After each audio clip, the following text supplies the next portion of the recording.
Hello everyone, welcome back to my channel. তোমরা সবাই কেমন আছো? আশা করি তোমরা সবাই খুব ভালো আছো। তো আমরাও ভালো আছি। তো চলো তোমাদের সবাইকে গুড মর্নিং। এখন বাজে সকাল 7টা। স্নান টান হয়ে গেছে। আজকে ভীষণ খুশি, কেননা আজকে অনেক দিন পর দেখো কত সুন্দর রোদ্রু। সেই রবিবার থেকে বৃষ্টি, রবি সোম মঙ্গল বুধ বৃহস্পতি 5 দিন পরে আজকে মানে কি রোদ্রু উঠলো, এর জন্য ভীষণ খুশি লাগছে। তো আমি এখন আগে ফটাফট রান্নাবান্না শেষ করবো, তারপরে যত জামা কাপড় আছে ভিজা সব রোদ্রে দেবো। বাপরে, এতদিন পর রৌদ্র দেখে না সত্যি মানে মনে হচ্ছে কখন ভালো করে রৌদ্রটা উঠবে, তারপরে জামা কাপড়গুলো মেলে দেবো।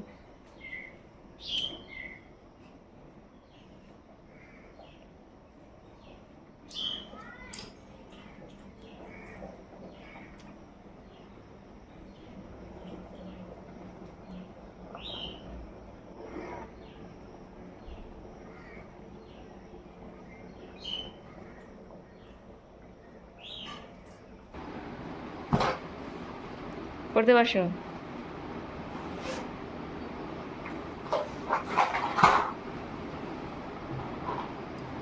সুন্দর করে পড়তে বসো।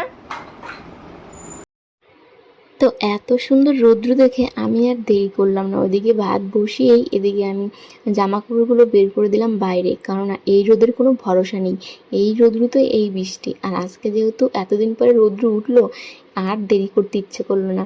তো দেখো এখন আমি একটা করে সবগুলো জামা কাপড় বাইরে বের করে দিচ্ছি। সেই যে 5 দিন হলো রৌদ্র নেই, অবস্থা কিন্তু খুবই খারাপ। শুধু আমার না, পুরো এখানকার সবার অবস্থা খারাপ।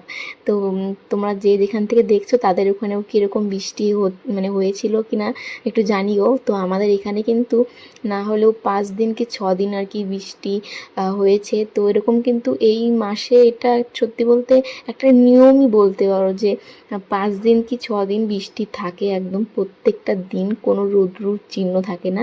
তো সেটাই আজকে শেষ, হয়তো এর জন্যই রৌদ্র উঠেছে। তো এরপরে আবার ওই যে আমাবতী না কি সেটা লাগবে, তো তার আগে এটা কিন্তু হয়। তো এটা বড়রা ভালো জানে। তো দিদা আর কি যখন বৃষ্টি হয়েছিল তখনই বলেছিল যে এই বৃষ্টি থামবে না নিচে 5 দিনে। তো জামাকাপড় সব মেলে দেওয়া হয়ে গেছে, আর এদিকে দেখো 8:30 বাজতে চলছে। তো সকাল থেকে আর কি মাথাটা আঁচড়ানো হয়নি, একটু চুলটা ভালো মতো আঁচড়ে বাঁধবো আগে, তারপরে বাদবাকি কাজগুলো শুরু করব। তো ওদিকে তো এখন আমার রান্না হয়ে গেছে। এরপরে যে জামাকাপড়গুলো যে মেলে দিয়েছিলাম সেগুলো দেখো শুকিয়েও গেছে। কয়েকটা আছে ভিজে, যেগুলো আজকে ধুয়েছিলাম সেগুলো, আর বাদবাকি সব শুকিয়েছে, সেগুলো এনে এনে ভাঁজ করে রাখছি। বাপরে, কদিন থেকে আমার আলনা একদম ফাঁকা হয়েছিল, সমস্ত জামাকাপড় এখানে ওখানে ঝুলানো ছিল। এই মাঝখানে তো এরকম পর্দা, যেখানে পর্দা দেই তার উপরেও জামাকাপড় রেখেছিলাম, যাতে একটু ফ্যানের হাওয়াতে শুকায় আর কি। তো যাই হোক, জামাকাপড় অনেকটা গুছানো হয়ে গেছে। এখন সোনুর ঝুড়িটা গুছিয়ে নিচ্ছি। এখানে তো পুরো ঢিপ হয়ে গেছিলো কদিনে। তো এদিকে দেখো সোনু কি করছে, এখন সোনু বিছানাতে বসে বসে খেলছে। আমি কখন থেকে বলছি সোনু তুই নিচে নাম, আমি বিছানাটা ঠিক করবো, কিন্তু কথাই শুনছে না। জিয়ে আমি ওকে কোলে করে নিচে নিয়ে আসি, বেচারা রেগে গেছে। তো আমি হচ্ছে আজকে আর কি বিছানা চাদরটাও পাল্টে নেব, এই বৃষ্টির কারণে না ও আর উঠানো হচ্ছিল না। তো এমনিতে এখন স্নান টান তো হয়ে গেছে, এখন ধোবো না, মানে সমস্ত জিনিস আর কি ছাড়িয়ে টাড়িয়ে রাখবো, জামা মানে যে বিছানার চাদর ফাদরগুলো কালকে সব ধোয়াধুয়ি করবো। তো এখানে আবার সোনুকে আমি কাজ দিয়েছি কোলবালিশের কভারটা খুলতে, আর সোনু তো বেচারা পাচ্ছেই না ওটা। তো এখন আমি যে বিছানা চাদরটা উঠিয়ে নিচ্ছি, কালকে যদি রোদ্দু থাকে তো ভালো, তাহলে তো খুব সুবিধেই হবে, না হলে তো আবার অবস্থা খারাপ হবে আমার। আর এমনিতে আজকে যা রোদ্রু, বাদ বাকি সব জামাকাপড় কিন্তু শুকিয়ে যাবে কালকে, এই জন্যই আমার ভয় লাগছিল।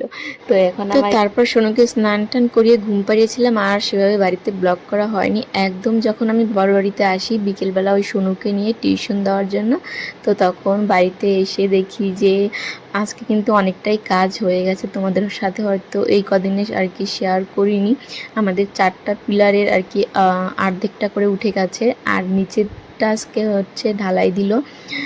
তো এর মধ্যে বাবা একটু আবার প্ল্যানটা চেঞ্জ করেছে, সেটা অন্য এক টাইমে বলে দেব।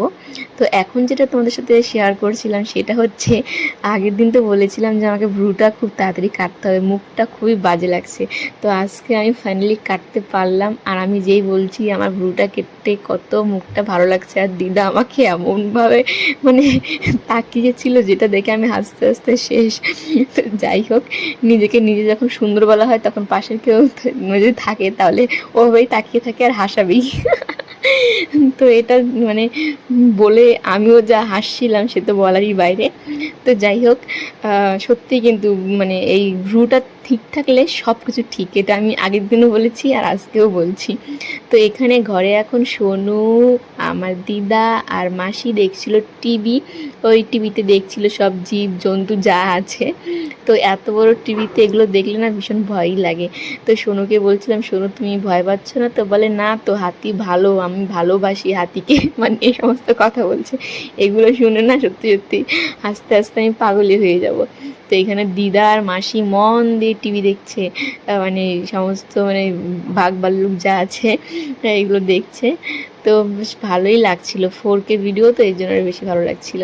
তো এদিকে দেখো সোনু হাতে একটা কিছু লুকালো আমাকে দেখে।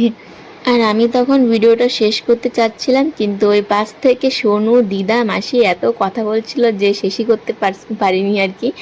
আর আমি এখানে এসেছিলাম ঘরে, বাবাকে ওই টিভিটার ব্যাপারে একটু আর কি বলছিলাম, রিমোটটার ব্যাপারে কোনটা কী হবে, কি চালাতে হবে। তো এখানে এসে আটকে পড়ে গেছি, মাসি আর দিদা আর সোনু টিভি দেখছিল। তো চলো, আজকের ব্লগটা আর বড় করছি না, এখানেই রাখছি। যদি তোমাদের ভালো লাগে তাহলে অবশ্যই একটা লাইক করে দিও আর চ্যানেলটি সাবস্ক্রাইব করে আমার পাশে থেকো। দেখা হবে আবার নতুন ব্লগে।